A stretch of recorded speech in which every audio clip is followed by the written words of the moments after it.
कालच्या तासात आपण सेट्स या धड्यामध्ये टाइप्स ऑफ सेट्स हा भाग अभ्यासलो.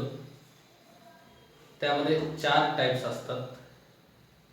सिंगल टोन सेट म्हणजे असा सेट की ज्यामध्ये एकही सिंगल टोन सेट म्हणजे असा सेट की ज्याच्यामध्ये फक्त एकच एलिमेंट असतो. Set which contain a single element is called single tone set. त्यानंतरचा प्रकार आहे एम्प्टी सेट म्हणजे असा सेट की ज्यामध्ये एकही एलिमेंट नसतो, त्याला नल सेट असेही म्हणतात. त्यानंतर फायनाइट सेट म्हणजे असा सेट की ज्यामधले एलिमेंट्स लिमिटेड असतात म्हणजेच काउंटेबल असतात. आणि त्याच्या उलट इनफायनाइट सेट म्हणजे ज्यामधले एलिमेंट्स अनलिमिटेड असतात, अनकाउंटेबल असतात. असे हे 4 सेटचे प्रकार आपण कालच्या तासात अभ्यासलो. त्यानंतर इक्वल सेट ही एक कन्सेप्ट आहे. म्हणजे जेव्हा दोन्ही सेटमधले एलिमेंट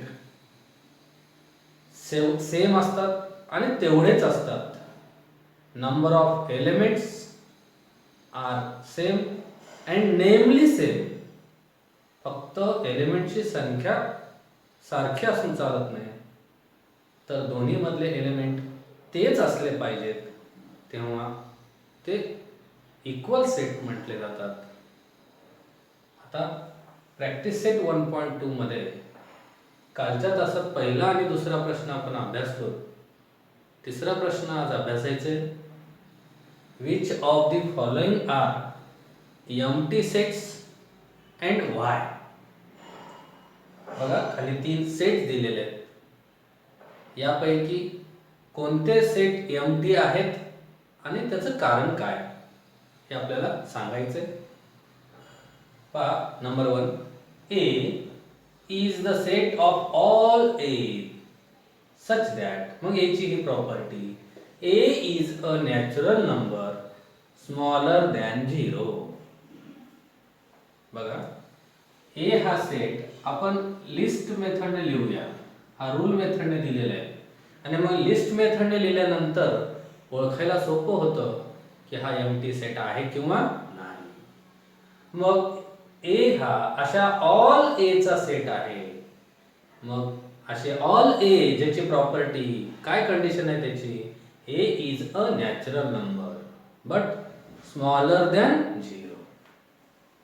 आता नॅचरल नंबर 1 to इन्फायनाइट आहेत, पण 1 पेक्षा नॅचरल नंबर स्मॉलर नाही.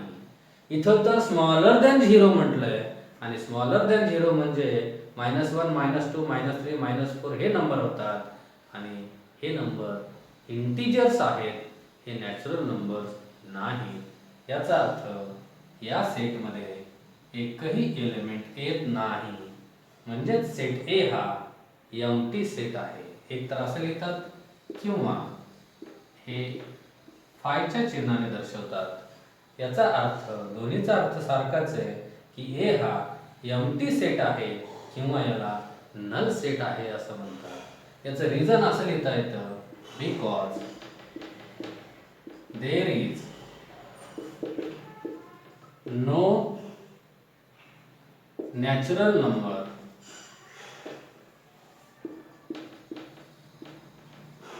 लेस दॅन 0. शून्यापेक्षा लहान असा नॅचरल नंबर अस्तित्वातच नाही. because there is no natural number less than 0, so it is an empty set. किंवा शब्दातही लिहिता येतं therefore A is an empty set or null set.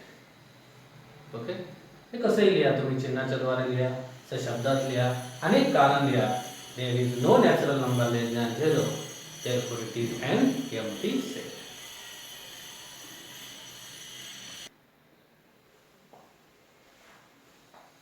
हा set B. B is the set of all x such that x square is equal to 0. मग हा equation आपल्याला इथे simplify करायचा. X square is equal to 0. जर आपण याच्या दोन्ही बाजूचा स्क्वेअर रूट काढलं तर 0चा स्क्वेअर रूट 0च येतो. म्हणजे x ची व्हॅल्यू 0 आहे. म्हणजे हा सेट बी अशा ऑल x चा सेट आहे की x म्हणजे 0 आहे. म्हणून हा सेट जर लिहायचा म्हटलं आपण सेट बी, यामध्ये 0 हा एक एलिमेंट येतो. आणि या सेट बी मध्ये एक एलिमेंट आहे, सिंगल एलिमेंट आहे. तो कोण आहे? 0. म्हणून हा सेट एम्प्टी सेट नाही. Therefore, it is not an empty set. म्हणून हा एम्प्टी सेट नाही. आणि मग बघा हे तिसरा set, C is the set of all x such that 5x minus 2 is equal to 0 where x is natural number. मग पहिल्यांदा आपण हा इक्वेशन सोडवू. 5x minus 2 is equal to 0. 5x is equal to minus चा 2 इकडे येऊन plus होतो. Therefore x is equal to 2 हा 5 भागाकारात येतो. x is equal to 2 upon 5 येतोय. आणि x मात्र नॅचरल नंबर आहे असं सांगितलेलं आहे. आणि हा 2 upon 5 हा नॅचरल नंबर नाही, हा रॅशनल नंबर आहे. म्हणजे या सेटमध्ये एकही एलिमेंट येत नाही. हा जो सेट C आहे हा अशा ऑल x चा सेट आहे की ज्या इक्वेशन मध्ये आपण x ची व्हॅल्यू फाइंड केलं तर ती 2 upon 5 आलेली आहे. आणि त्यांनी मात्र सांगितलेले आहे की x हा काय असायला पाहिजे? नॅचरल नंबर असायला पाहिजे. मग इथे लिहिता येतं it is a rational number.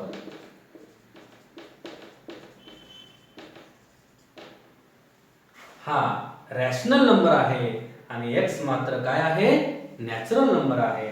म्हणून इथे उत्तर लिहिता येतं therefore it is an empty set. म्हणून हा कोणता सेट आहे? मग एम्प्टी सेट आहे. कारण याच्यामध्ये एकही एलिमेंट येत नाही.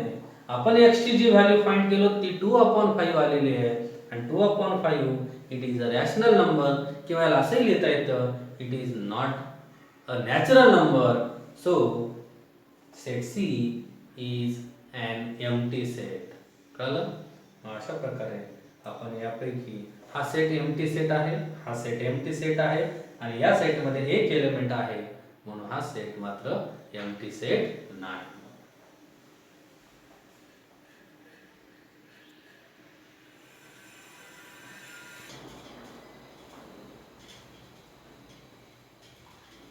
पहा next question. Write with reasons which of the following sets are finite or infinite. या खालील सेट्स मध्ये कोणते सेट फायनाइट आहेत आणि कोणते इनफायनाइट आहेत हे आपल्याला ओळखायचं आहे. बघा मी कालचं तसं टाइप्स ऑफ सेट मध्ये शिकवलेले की ज्या सेट मधले एलिमेंट हे लिमिटेड म्हणजेच काउंटेबल असतात तो सेट फायनाइट असतो. आणि ज्या सेट मधले एलिमेंट हे अनकाउंटेबल असतात, अनलिमिटेड असतात, तो सेट इनफायनाइट असतो. आणि मग त्या अर्थाने हा सेट पहा A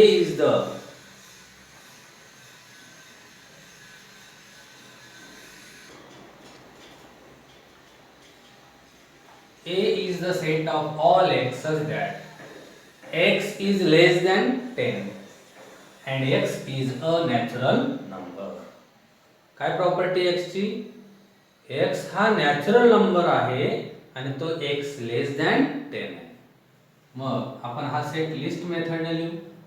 थोडक्यात 10 पेक्षा लहान नॅचरल नंबर्स 1 2 3 4 सर्व लिहिणं गरजेचं नाही, शेवटचा लिहू आपण. 1 ते 9 हे 10 पेक्षा लहान असलेले नॅचरल नंबर्स आहेत. आणि मग हे एलिमेंट्स काउंटेबल आहेत, लिमिटेड आहेत, म्हणून हा सेट फायनाइट सेट होतो. मग इथे लिहिता येतं elements are countable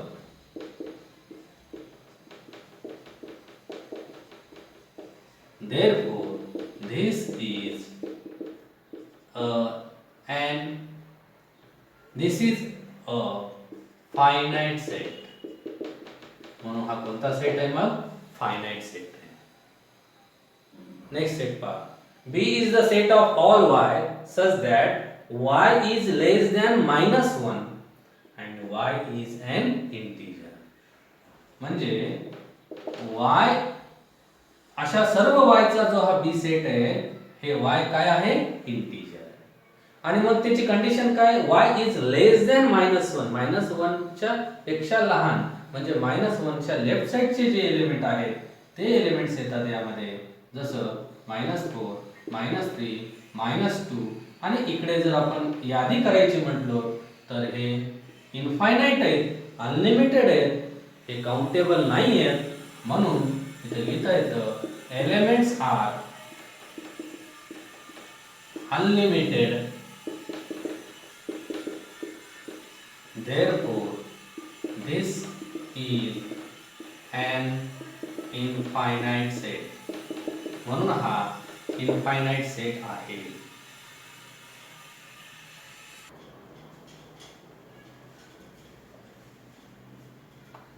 C is the set of students of class 9 from your school. तुमच्या शाळेतील 9वी वर्गातील विद्यार्थ्यांचा सेट. आता शाळा कितीही मोठी असो, त्या शाळेत 9वी वर्गात कितीही विद्यार्थी असले तरी त्यांना आपल्याला मोजता येतं, म्हणजे ते लिमिटेड असतात, काउंटेबल असतात. म्हणून हा सेट फायनाइट सेट आहे. बघा, students of class 9 in school are countable. आपल्याला रिझन लिहायचं आहे, फक्त उत्तर लिहायचं नाही. therefore this is a finite set. म्हणून हा सेट फायनाइट सेट होतो. Next, set of people from your village. गावातील लोकांचा सेट. आता गाव किती जरी मोठा असला तरी तिथील लोक हे काउंटेबल असतात, लिमिटेड असतात. म्हणून हा सेट सुद्धा फायनाइट सेट होतो. People in village are countable किंवा लिमिटेड लिहिलं तरी चालतं. therefore this is a finite set. एका ओळीत कारण लिहायचंय आणि दुसऱ्या ओळीत उत्तर लिहायचंय. या प्रकारे आपल्याला सेट मधले एलिमेंट हे काउंटेबल आहेत का अनकाउंटेबल आहेत, लिमिटेड आहेत का अनलिमिटेड आहेत, यावरून तो सेट कोणत्या प्रकारचा आहे ओळखता येतो. जर काउंटेबल असतील तर फायनाइट सेट आणि अनकाउंटेबल असतील तर इनफायनाइट सेट. जसं या पहिल्या उदाहरणात 1 ते 9 हे काउंटेबल मेंबर एलिमेंट होते, एलिमेंट्स आर काउंटेबल, म्हणून हा फायनाइट सेट. त्यानंतर याच्यामध्ये हे -1 पेक्षा लहान इंटिजर्स -2 -3 -4 इकडे लिहित बसलो आपण तर ते अनलिमिटेड आहेत, म्हणजे elements are unlimited. So this is an infinite set. त्याच्यानंतर याच्यामध्ये 9वी वर्गातील स्टुडंट्स हे मोजण्यायोग्य असतात, मोजता येतात, म्हणून हा फायनाइट सेट आहे. पीपल फ्रॉम युअर विलेज, गावातील लोकांची संख्या ही लिमिटेड असते, मोजता येते, काउंटेबल असतात, म्हणून हा सेट फायनाइट सेट आहे. अशा प्रकारे आपल्याला सेटचे प्रकार फायनाइट आहे का इनफायनाइट आहे हे या पद्धतीने ओळखता येतं. यानंतर अजून 3 गणितं आहेत या प्रश्नामध्ये.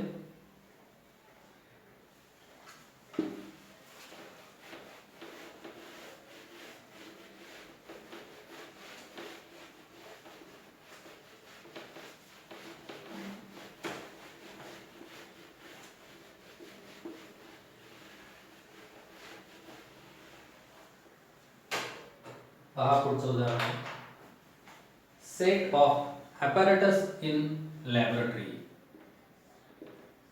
सेट ऑफ apparatus म्हणजे साहित्य, लॅबोरेटरी मधले साहित्य.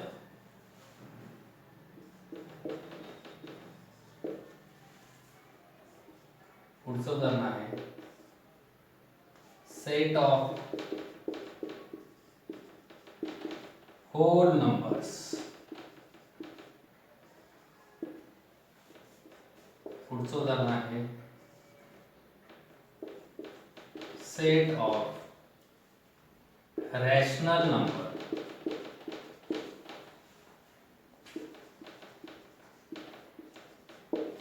या आतापर्यंतची जी उदाहरणं अभ्यासलोत आपण त्याप्रमाणेच आहे. फायनाइट किंवा इनफायनाइट ओळखायचं आणि त्याचं कारण पण लिहायचं. Set of apparatus in laboratory. शाळेमध्ये कॉलेजमध्ये जी लॅबोरेटरी असते प्रयोगशाळा, त्या प्रयोगशाळेतील जी साधनं असतात वेगवेगळे प्रयोगाची, त्याची आपण जर यादी तयार केलो किंवा ते मोजायला सुरुवात केलो तर मोजण्याची क्रिया ही थांबते. म्हणून set of apparatus in laboratory हा फायनाइट सेट होतो.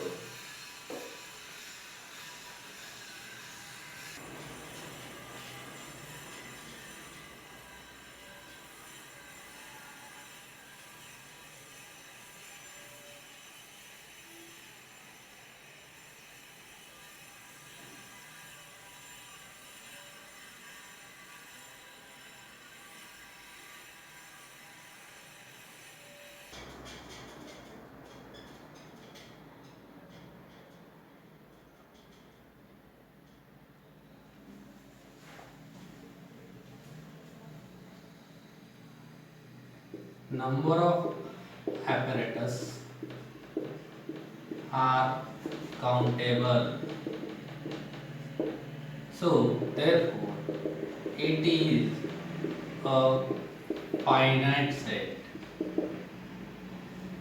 पहा पुढचं उदाहरण set of whole numbers. Whole numbers हे अनलिमिटेड आहेत, अनकाउंटेबल आहेत. Whole numbers are uncountable.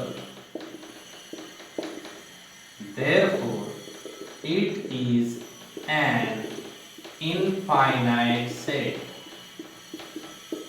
आणि त्याच्यानंतर set of rational numbers. Rational number सुद्धा हे अनलिमिटेड आहेत, अनकाउंटेबल आहेत, म्हणून हा सेट सुद्धा इनफायनाइट सेट होतो. रॅशनल नंबर्स आर अनलिमिटेड किंवा अनकाउंटेबल, काही लिहा चालतं, uncountable. Therefore this is an infinite set. मग या प्रकारे आपल्याला जर सेट मध्ये एलिमेंट काउंटेबल असतील, लिमिटेड असतील, तर तो सेट फायनाइट सेट असतो. आणि जर सेट मधले एलिमेंट अनकाउंटेबल असतील तर तो इनफायनाइट सेट असतो. हे कारणासे ओळखता येतं फायनाइट और इनफायनाइट सेट. पहा पुढची कन्सेप्ट आहे वेन डायग्राम. ब्रिटिश मॅथमॅटिशियन ज्यांचं नाव होतं जॉन वेन, त्यांनी सर्वात पहिल्यांदा सेट रिप्रेझेंट करण्यासाठी क्लोज्ड फिगरचा वापर केला. जॉमेट्री मध्ये जसं ट्रायंगल असतो, क्वाड्रिलॅटरल वेगवेगळ्या प्रकारचे, जसं रेक्टँगल आहे, स्क्वेअर आहे, सर्कल आहे, अशा वेगवेगळ्या क्लोज्ड फिगरचा वापर करून सेट रिप्रेझेंट करता येतो, असं सर्वात पहिल्यांदा जॉन वेन या गणित तज्ञांनी सांगितले. मग या कन्सेप्टचा वापर करून आपल्याला सेट मधला परस्पर रिलेशन सांगता येतो किंवा त्याच्यावर पुढे जाऊन सेट्सवर क्रिया करायचे, त्या वेगवेगळ्या क्रिया करण्यासाठी या वेन डायग्रामचा यूज होतो, उपयोग होतो. आणि मग वेन डायग्राम दाखवण्यासाठी किंवा वेन डायग्राम काढण्यासाठी कोणत्याही क्लोज्ड फिगरचा वापर केला तरी चालतं. ट्रायंगल असेल, रेक्टँगल असेल, स्क्वेअर असेल, पेंटागॉन, हेक्सागॉन किंवा सर्कल, इलिप्स, अशा वेगवेगळ्या जॉमेट्रिकल क्लोज्ड फिगरचा वापर आपण वेन डायग्राम काढण्यासाठी वापरू शकतो. पहा इथे एक मी एक्झाम्पल लिहिलेले आहे. सेट ए ज्याच्यामध्ये 1 2 3 4 5 हे एलिमेंट्स आहेत. मग हा सेट आपल्याला वेन डायग्रामने रिप्रेझेंट करायचंय त्यासाठी कुठलीही आकृती आपण वापरू शकतो. आपण यासाठी ट्रायंगल ड्रॉ करूया. कंपास मधील साहित्याच्या आधारे कुठल्याही प्रकारचा एक ट्रायंगल ड्रॉ करायचा आहे आणि या ट्रायंगल मध्ये या सेट मधले सर्व एलिमेंट्स या ठिकाणी लिहायचे आहेत. ते लिहिताना असा डॉट काढायचा आहे आणि त्याच्या बाजूला सेट मधला एलिमेंट लिहायचा आहे. कोणत्याही क्रमाने लिहा पण सेट मधला प्रत्येक एलिमेंट या ठिकाणी इन्क्लूड झाला पाहिजे. असे 1 2 3 4 5 हे या सेट मध्ये एलिमेंट आहे आणि मग या सेटचं नाव सेट ए जे आहे तुम्ही यामध्ये कुठेही एका ठिकाणी या सेटचं नाव लिहू शकता, लिहिता येतं. हा झाला सेट ए ज्यामध्ये 1 2 3 4 5 हे 5 एलिमेंट आहेत. यासारखं दुसरे एक उदाहरण आहे set B. B is the set of all x such that -10 is less than or equal to. या चिन्हाचा अर्थ आहे लक्षात घ्या less than or equal to आणि या चिन्हाचा अर्थ आहे greater than or equal to. म्हणजे ह्या दोन चिन्हाचा मिळून या ठिकाणी चिन्ह तयार झालेलं आहे. याचा अर्थ लेस दॅन आणि इक्वल टू मधला हा रेश लेस दॅन ऑर इक्वल टू. याचा अर्थ आहे -10 एक तर लहान आहे कोणापेक्षा x पेक्षा किंवा -10 इक्वल आहे कोणाशी x शी. थोडक्यात x हा -10 आणि 0 यांना इन्क्लुडिंग -10 आणि 0 बिटवीन मधली संख्या आहे. मग अशा हा सेट आहे B. यामध्ये -10 इन्क्लूड होतो कारण इथं चिन्ह कोणतं आहे लेस दॅन ऑर इक्वल टू. फक्त लेस दॅन असेल तर -10 इज लेस दॅन x म्हणजे -10 इन्क्लूड होत नाही. पण -10 इज इक्वल टू x म्हणजे -2 चा त्या ठिकाणी समावेश होतो. त्यानंतर -9 -8 या प्रकारे x is less than or equal to 0 म्हणजे x हा शून्यापेक्षा लहान किंवा 0 या प्रकारे -1 आणि 0 पण या ठिकाणी येतो कारण x is less than or equal to 0 आहे म्हणजे इक्वल टू 0 आहे म्हणजे 0 चा या ठिकाणी समावेश होतो. असा हा सेट आहे आणि मग हा सेट आपल्याला वेन डायग्रामने रिप्रेझेंट करायचा आहे. यासाठी आपण रेक्टँगल काढू शकतो किंवा स्क्वेअर काढू शकतो किंवा कुठल्याही प्रकारचा क्लोज्ड फिगर आपल्याला यूज करता येईल या वेन डायग्राम साठी.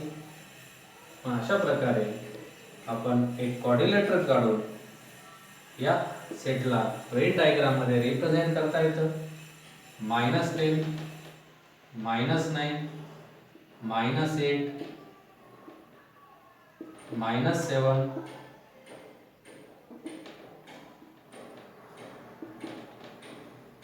-6 -5 -4 -3 -2 -1 0 आणि या सेटचं नाव आहे बी. जिथे जागा आहे तिथं सेटला नाव द्यायचं. मग अशा या सर्व सेटचा हा सर्व एलिमेंटचा सेट बी ज्यामध्ये -10 पासून 0 पर्यंतचे सर्व एलिमेंट्स या ठिकाणी इन्क्लूड झालेले आहेत. अशा प्रकारे कोणत्याही क्लोज्ड फिगरचा वापर करून आपण सेट रिप्रेझेंट करू शकतो. अशा रिप्रेझेंटेशनला अशा डायग्रामना वेन डायग्राम म्हणतात. आणि मग या वेन डायग्रामच्या आधारे पुढे आपल्याला सेटवर वेगवेगळ्या क्रिया करता येतात किंवा त्या सेट्स मधला परस्पर रिलेशन संबंध जर रिप्रेझेंट करायचा असेल तर हे वेन डायग्राम युजफुल आहे.